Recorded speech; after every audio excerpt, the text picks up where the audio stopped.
गांधी की समाजवादी पार्टी कि जब यूपी में सरकार थी और ये स्थल बन चुके थे तो उन्होंने इनके रख रखाव पर कोई पैसा खर्च नहीं किया, टिकटों का पैसा तबाह कर बैठी है।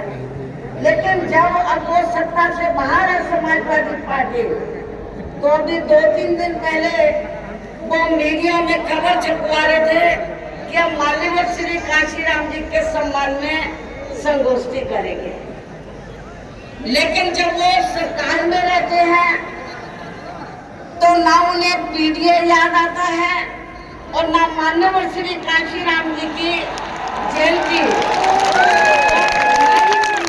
उनको याद आती है सरकार में रहकर।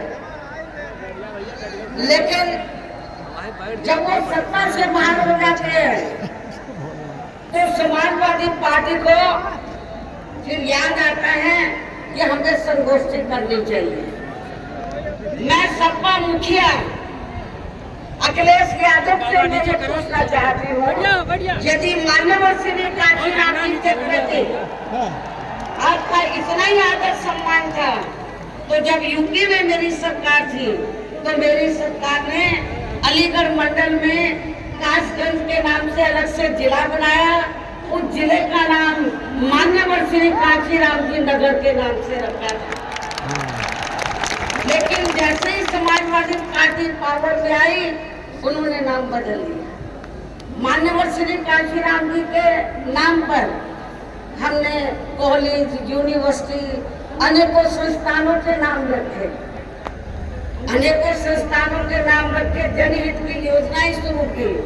सारी के सारी समाज अधिकांश जो बड़ी बड़ी योजनाएं थी वो सभी की सभी इन्होंने बंद कर दी समाजवादी पार्टी की सरकार में। ये इनका दोगला या दोहरा चरित्र नहीं है तो क्या है? सत्ता में रहते हैं, ना इनको पीडीए याद आता है और ना पीडीए के जो संत गुरु और महापुरुष है वो भी याद नहीं आते हैं।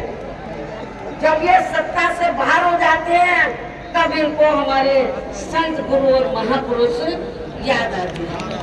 तो ऐसे दोगले लोगों से आप लोगों को बहुत ही सावधान रहना है।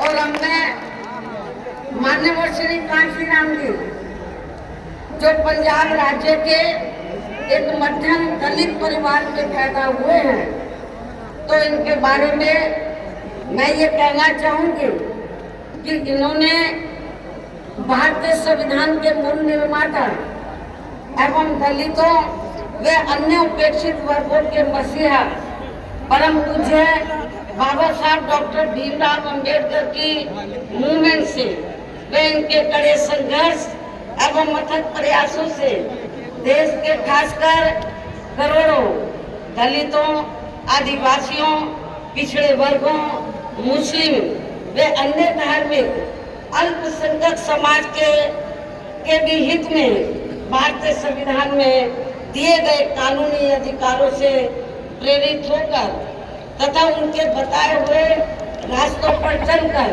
फिर अपनी पूरी जिंदगी इनके अधूरे रहे कारवां को मंजिल तक पहुंचाने के लिए समर्पित की।